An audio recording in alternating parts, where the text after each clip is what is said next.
Shalom pemirsa semuanya, dimanapun pemirsa berada. Jumpa lagi bersama saya, Stefanisa. Dan apa kabarnya pemirsa semuanya?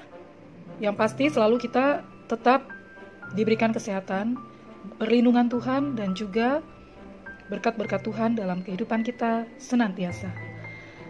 Dan sekarang kita masuk di hari ke-60. Wow, sudah 2 bulan saya membacakan firman Tuhan setiap harinya satu pasal. Dan tadinya saya mau membacakan buat diri saya sendiri. Tapi pada akhirnya saya pun juga punya kerinduan untuk pemirsa yang saat ini kesulitan dalam membaca firman Tuhan, tapi juga tetap punya rindu untuk mempelajari lebih dalam lagi tentang perjalanan Tuhan Yesus dan di kitab Injil ini. Dan mau banyak atau sedikitnya pemirsa yang mendengarkan, saya tetap terus menjalankan pembacaan kitab ini. Oke, sekarang sudah tadi dibilang kita masuk di hari ke-60 di kitab Injil Lukas pasal 19. Baiklah, sekarang saya segera membacakan firman Tuhan dan pemirsa juga segera mendengarkan firman Tuhan ini.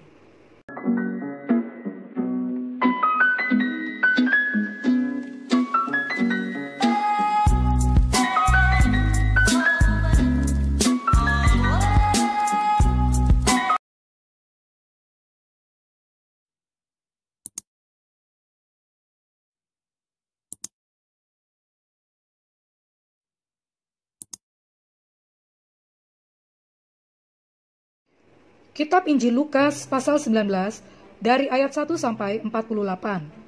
Yang ini berjudul Zakeus dari ayat 1 sampai 10. Demikian firman Tuhan. Yesus masuk ke kota Yeriko dan berjalan terus melintasi kota itu. Di situ ada seorang bernama Zakeus, kepala pemungut cukai, dan ia seorang yang kaya. Ia berusaha untuk melihat orang apakah Yesus itu. Tetapi ia tidak berhasil karena orang banyak, sebab badannya pendek. Maka berlarilah ia mendahului orang banyak, lalu memanjat pohon ara untuk melihat Yesus yang akan lewat di situ. Ketika Yesus sampai ke tempat itu, ia melihat ke atas dan berkata, "Zakeus, segeralah turun, sebab hari ini aku harus menumpang ke rumahmu." Lalu Zakeus segera turun dan menerima Yesus dengan sukacita. Tetapi semua orang yang melihat hal itu bersungut-sungut, katanya, "Ia menumpang di rumah orang berdosa." Tetapi Zakeus berdiri dan berkata kepada Yesus, "Tuhan, setengah dari milikku akan kuberikan kepada orang miskin, dan sekiranya ada sesuatu yang kuperas dari seseorang, akan kukembalikan 4 kali lipat." Kata Yesus kepadanya, "Hari ini telah terjadi keselamatan kepada rumah ini, karena orang ini pun anak Abraham.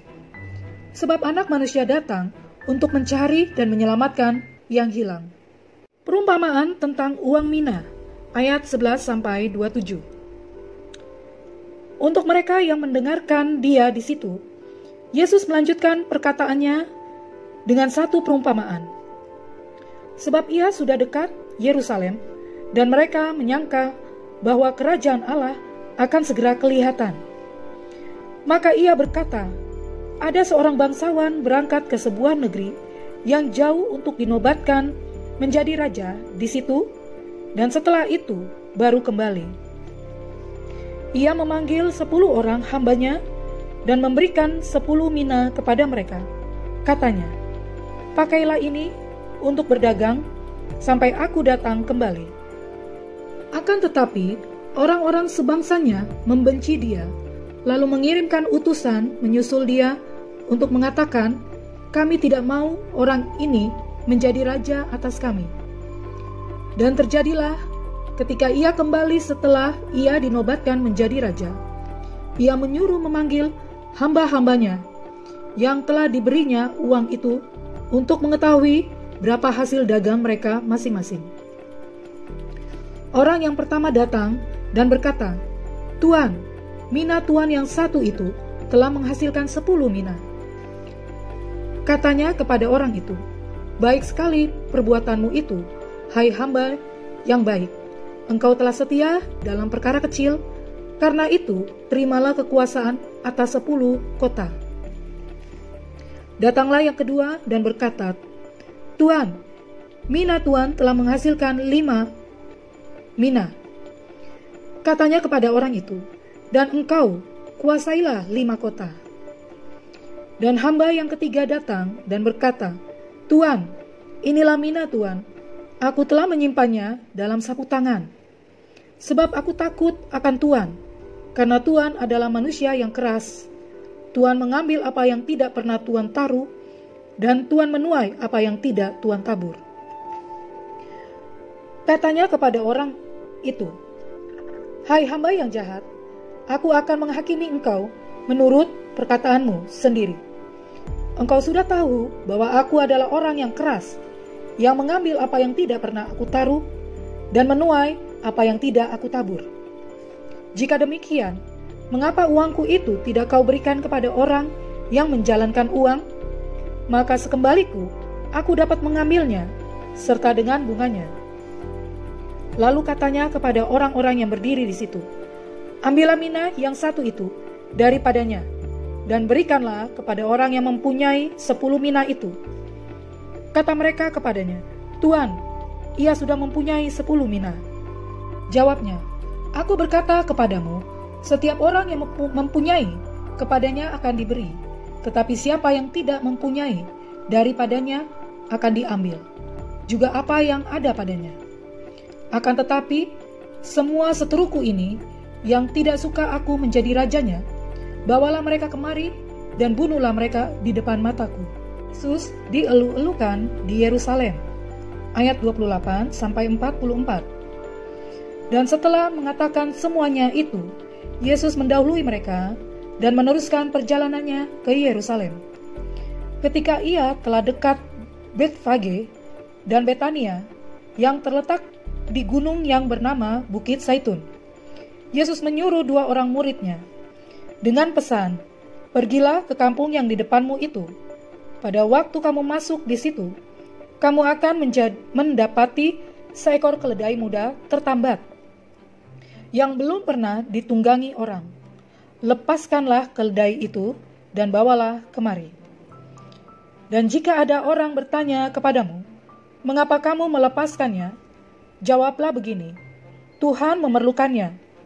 Lalu pergilah mereka yang disuruh itu, dan mereka mendapati segala sesuatu seperti yang telah dikatakan Yesus. Ketika mereka melepaskan keledai itu, berkatalah orang yang mempunyai keledai itu, mengapa kamu melepaskan keledai itu? Kata mereka, Tuhan memerlukannya. Mereka membawa keledai itu kepada Yesus, lalu mengalasinya dengan pakaian mereka, dan menolong Yesus naik ke atasnya. Dan sementara Yesus mengendarai keledai itu, mereka menghamparkan pakaiannya di jalan. Ketika ia dekat Yerusalem, di tempat jalan menurun dari Bukit Zaitun, mulailah semua murid yang mengiring dia bergembira dan memuji Allah dengan suara nyaring oleh karena segala mujizat yang telah mereka lihat. Kata mereka, diberkatilah dia yang datang sebagai Raja dalam nama Tuhan, damai sejahtera di surga dan kemuliaan di tempat yang maha tinggi. Beberapa orang Farisi yang turut dengan orang banyak itu berkata kepada Yesus, Guru, tegurlah murid-muridmu itu. Jawabnya, aku berkata kepadamu, jika mereka ini diam, maka batu ini akan berteriak. Dan ketika Yesus telah dekat dan melihat kota itu, ia menangisinya.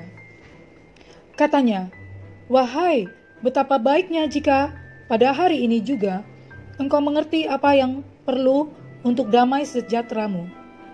Tetapi sekarang hal itu tersembunyi bagi matamu.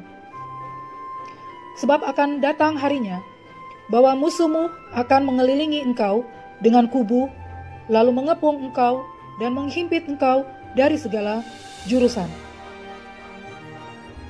Dan mereka akan membinasakan engkau beserta dengan pendudukmu, dan pada tembokmu mereka tidak akan membiarkan satu batu pun tinggal terletak di atas batu yang lain.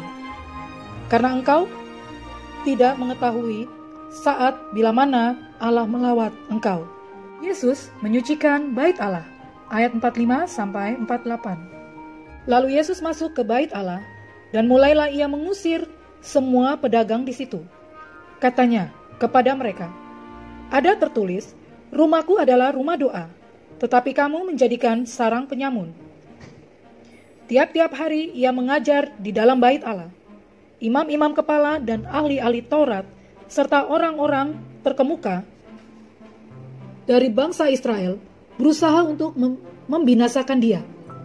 Tetapi mereka tidak tahu bagaimana harus melakukannya, sebab seluruh rakyat terpikat kepadanya dan ingin mendengarkan dia. Terima kasih pemirsa yang sudah bersama saya membacakan firman Tuhan ini di kitab Injil Lukas pasal 19.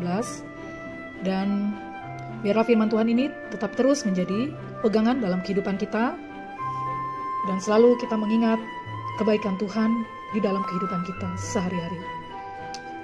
Selamat malam, selamat beristirahat, dan selalu tetap menjaga kesehatan kita dan keluarga kita. Tuhan Yesus memberkati kita semua. Amin.